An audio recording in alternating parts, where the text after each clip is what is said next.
আপনাদেরকে শোনানো হলো বাংলাদেশ বেতার সিলেট। এবারে শুনুন স্থানীয় বাংলা সংবাদ। আসসালামু আলাইকুম।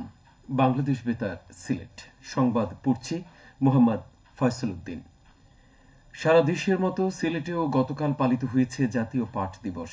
উৎপাদন বৃদ্ধির মাধ্যমে পাট শিল্পের হারানো গৌরব ফিরিয়ে আনা ও জনগণের কাছে পাট পণ্যকে জনপ্রিয় করে তোলার লক্ষ্যে প্রতি বছর দিবসটি পালন করা হয়।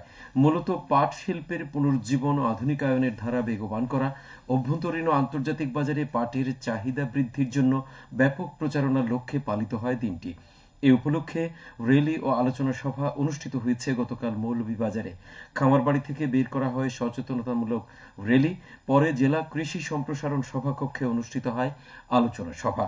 এতে প্রধান অতিথি ছিলেন আঞ্চলিক কৃষি গবেষণা কেন্দ্র ইনস্টিটিউটের মুখ্য বৈজ্ঞানিক কর্মকর্তা ডক্টর মাহমুদুল ইসলাম নজরুল। কৃষি অধিদপ্তরের কর্মকর্তা, কর্মচারী, জনপ্রতিনিধি, শিক্ষার্থী সহ বিভিন্ন পেশার লোক এতে অংশ নেন। পাট ও বস্ত্র মন্ত্রণালয়ের কৃষি সম্প্রসারণ অধিদপ্তর এর আয়োজন করে। নারী অধিকারের নতুন অঙ্গীকার নিয়ে বিশ্বের অন্যান্য স্থানের মতো আগামীকাল সারা দেশে আন্তর্জাতিক নারী দিবস পালিত হবে। নারীর প্রতি সহিংসতা প্রতিরোধে সচেতনতা সৃষ্টির লক্ষ্যে প্রতি বছর 8ই মার্চ দিবসটি পালন করা হয়। 1975 সালের এই দিনে জাতিসংঘ আন্তর্জাতিক নারী দিবস পালন করতে শুরু করে। এবছর দিবসের প্রতিপাদ্য হচ্ছে অধিকার, সমতা, ক্ষমতায়ন, নারী ও কন্যার উন্নয়ন।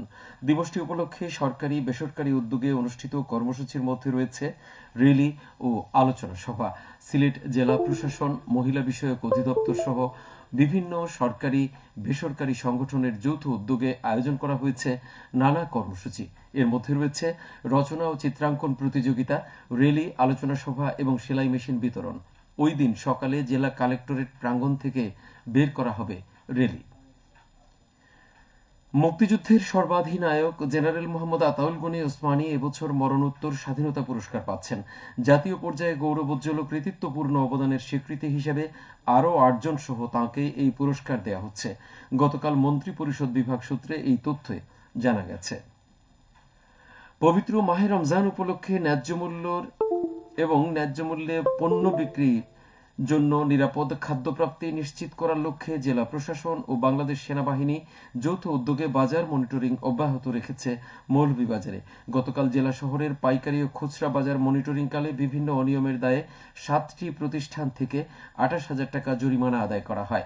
অভিযানে নেতৃত্ব দেন সেনাবাহিনীর মেজর মেহেদী হাসান ও জেলা প্রশাসনের নির্বাহী ম্যাজিস্ট্রেট মোহাম্মদ সোহাগ মিলু। সাম্প্রতিক সময়ে বিভিন্ন সড়ক মহাসড়কে ডাকাতি, ছিনতাইয়ের ঘটনা বেড়ে যাওয়ায় সিলেট ঢাকা মহাসড়কে নিরাপত্তা ব্যবস্থা জোরদার করেছে হাইওয়ে পুলিশ। বিভিন্ন চেকপোস্টে থামিয়ে গাড়ি তল্লাশি করা হচ্ছে। এক্ষেত্রে সন্দেহজনক কিছু পেলেই নেওয়া হচ্ছে আইনি ব্যবস্থা। সিলেট ঢাকা মহাসড়কে রোজা ও ঈদ উপলক্ষে ডাকাতি প্রতিরোধে শতাধিক বাড়িতে পুলিশ সদস্য মোতায়েন করা হয়েছে। আসন্ন ঈদ উল ফিতর উপলক্ষে সিলেট সহ সারা দেশে বাস ও ট্রেনের অগ্রিম টিকিট বিক্রি শুরু হবে 14ই মার্চ থেকে। এর মধ্যে বাংলাদেশ রেলওয়ে আন্তনগর ট্রেনের টিকিট টানা 7 দিন অনলাইনে বিক্রি চলবে। প্রতিদিন ঢাকা থেকে 35,315টি অগ্রিম টিকিট বিক্রি করা হবে। গতকাল বাংলাদেশ রেলওয়ের মহাপরিচালক মোহাম্মদ আফজল হোসেন এই তথ্য জানান। তিনি জানান, এবারও সব অগ্রিম টিকিট শুধুমাত্র অনলাইনে বিক্রি হবে, কাউন্টারে কোনো টিকিট পাওয়া যাবে না। তিনি আরও জানান, ঈদ যাত্রা শুরু হবে 24শে মার্চ থেকে এবং যাত্রীদের সুবিধার্থে 5 জোড়া বিশেষ ট্রেন চলবে। যাত্রী চাহিদার ভিত্তিতে আরও ট্রেন যুক্ত করার সম্ভাবনাও রয়েছে। মৌলভীবাজারের বড়লেখা উপজেলার মোহাম্মদিয়া মাদ্রাসার প্রশাসনিক ও আবাসিক ভবন নির্মাণ প্রকল্পের কাজ এগিয়ে চলছে। এতে ব্যয় হচ্ছে প্রায় 2 কোটি টাকারও বেশি। ইতোমধ্যে প্রকল্পের 50% কাজ শেষ হয়েছে। বাকি কাজ আগামী জুলাই মাসের মধ্যে শেষ হবে বলে আশা করা যাচ্ছে। আধুনিক সুযোগ সুবিধা সম্বলিত এই প্রকল্পের আওতায় প্রশাসনিক ভবন, আবাসিক ভবন, বাউন্ডারি দেয়াল ও গেট নির্মাণ সহ আনুষঙ্গিক কাজ অন্তর্ভুক্ত রয়েছে।